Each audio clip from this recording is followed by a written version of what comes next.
여러분 모두 반갑습니다. 환절기에 감기 조심하시기 바랍니다. 네, 사상 초유의 산불로 인해서 피해를 보신 분들이 많이 계십니다. 조속히 피해 복구가 이루어지길 바라고, 또 우리 도우 여러분들도 조금씩이나마 피해 보신 분들을 위해서 모금에 동참해 주시면 좋을 것 같습니다. 네, 동남아의 미얀마는 또 큰 지진으로 인해 도시가 폐허로 바뀌고 사망자가 많이 나오고 있습니다. 상제님께서 시두가 대발하면 때가 다 된 줄 알아라고 하신 말씀이 있는데요. 지금 베트남 등지에서는 또 홍역이 유행을 하고 있다고 하네요. 네, 해가 바뀌면서 많은 재해들이 일어나는 것 같은데요. 세상 돌아가는 게 심상치 않은 것 같습니다. 우리 도우 여러분들 이럴 때일수록 우리는 바르게 수도하고 있는지 스스로 점검 잘 하시고 우리는 덕닦기에 힘쓰면서 오는 때를 잘 준비해야 할 것 같습니다. 네, 이제 상제님의 일꾼들이 많이 들어올 때가 가까이 온 것 같습니다. 우리는 그 손님들을 잘 맞이하고 바르게 안내해야 할 것입니다.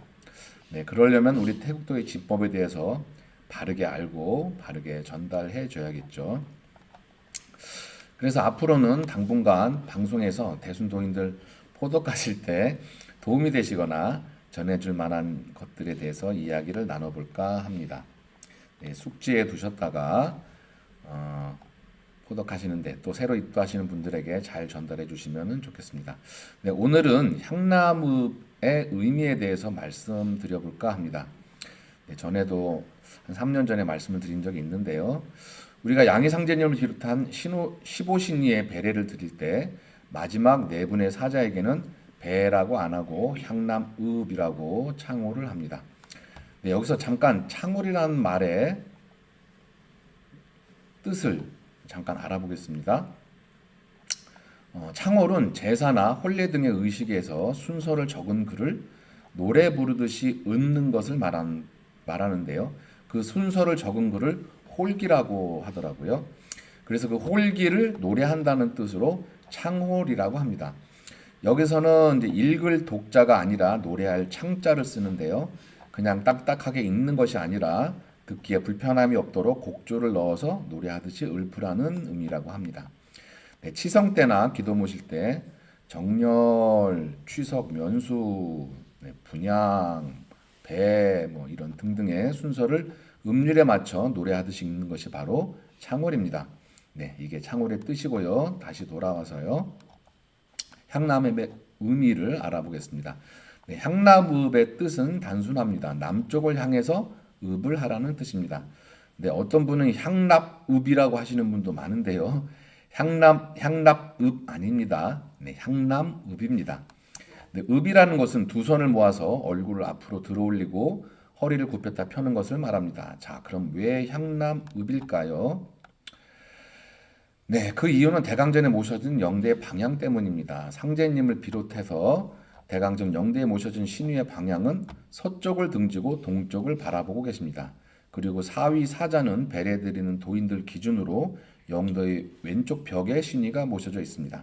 그 왼쪽의 방향이 남쪽이기 때문에 남쪽을 향해서 읍을 해야 합니다. 그래서 향남읍이라고 하는 것입니다. 만약 사위 사자가 모셔진 방향이 서쪽이나 동쪽이었다면 향서읍이나 향동읍이라고 했겠죠. 그런데 대강전 영대 상제님께서는 서쪽을 등지고 동쪽을 향하고 계시기 때문에 사자가 모셔진 방향이 남쪽이 됩니다. 그럼 왜 상제님을 비롯한 대강전의 영대의 신인은 서쪽을 등지고 동쪽을 바라보고 있을까요? 네, 그것도 이유가 있을 텐데요. 진경에 이런 말씀이 있습니다. 종도들에게 하교하시기를 서양이 곧 명분이라 사람의 본성은 어두운 곳을 등지고 밝은 곳을 향하느니 이것이 곧 배서향동이라 서양 사람을 믿는 자는 이롭지 못하니라 하시니라. 네, 서쪽은 명부라고 하셨습니다. 명부는 어두울 명자 명부입니다. 명부사자 할 때 그 명부입니다. 서양은 앞으로 살아남는 사람이 적기 때문에 명부라고 표현을 하셨던 것 같습니다. 이 어두운 곳을 등지고 밝은 동쪽을 향하신다는 말씀이신데요. 그래서 도주님께서는 영대의 방향을 배서 향동으로 하시는 것이 아닌가 생각합니다. 자, 여기 보시는 사진은 대강전을 위성에서 찍은 사진입니다. 예, 여기가 대강전이고 우리가 절을 하는 쪽이 서쪽이 됩니다.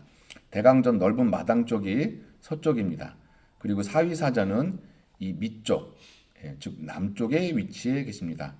그래서 향남읍이란 말은 이 대강전에서 절을 했을 때 맞아 떨어지게 됩니다. 그리고 각 방면 회실에서 배례를 올릴 때, 그리고 각 도가에서 배례를 드릴 때도 어떤 방향에서 배를 드리든지 상관없이 대강전에서 배례를 드리듯이 똑같이 사위사자에게는 향납읍이라고 하라고 정해 놓으셨습니다. 네, 그 이유는 무엇일까요? 그 뜻을 다 알 수는 없습니다. 하지만 향남읍이라고 말하는 그 기준은 후천 5만 년 유일무이한 진리의 성전이라고 말씀하신 이 대강전이라는 점입니다. 우리가 대순에 있을 때도 똑같이 향남읍이라고 했는데요. 네, 이 표는 대순의 영대봉안도입니다. 네, 여기에도 향남읍이라고 써 있습니다. 자, 그럼 대순의 도장 영대 위치를 한번 보겠습니다. 네, 지금 보시는 것은 왼쪽에 보시는 건 중곡도장, 오른쪽은 여주도장의 위성사진입니다. 자, 이 건물이 영대 건물입니다. 영대의 방향이 정북은 아니지만 북쪽을 등지고 있습니다. 그래서 영대를 향해서 배례를 하면 그 방향도 북쪽을 향하게 되죠. 그리고 북쪽을 향해서 절을 하다가 이 사자에게 절을 하려고 하면은 왼쪽으로 향하면은 이쪽은 무슨 쪽이죠? 네, 서쪽이 됩니다. 그래서 중곡도장 영대를 기준으로 배례를 한다면은 향남읍이 아니라 향서읍이라고 해야 합니다. 그런데 향남읍이라고 합니다. 네, 대순에서도 향남읍의 설명은 영대 남쪽을 향해서 읍한다라고 합니다. 근데 남쪽이 아니죠. 네, 오른쪽 사진은 여주도장입니다.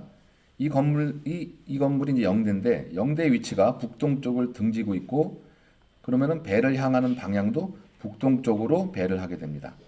그러면 사위사자에게 배를 하는 방향은 어느 쪽이 되죠? 네, 북서쪽이 됩니다. 그러면 뭐라고 창호를 해야 됩니까? 네, 향 북서읍이라고 해야 됩니까? 네, 그런데 뭐라고 하죠? 네, 향남읍이라고 합니다.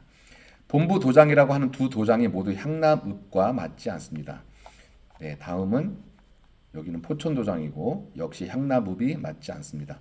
속초 도장은 우연히 그 방향이 맞긴 했습니다만 속초는 수련 도장이지 본부가 아닙니다. 네, 도주님께서는 나의 말이 너희의 비결이라고 하셨습니다.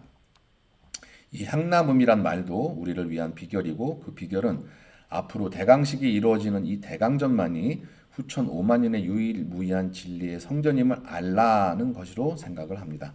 네, 진리는 여합부절입니다. 딱 맞아 떨어져야 됩니다.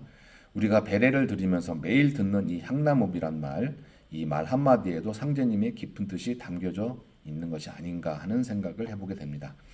네, 오늘은 향남읍의 의미에 대해서 알아봤습니다. 진리를 이해하시는 데 도움이 되시고 또 대순에 계시는 우리 형제분들을 포독하실 때 도움이 되었으면 좋겠습니다. 네, 오시기도 정성을 다해서 모시겠습니다.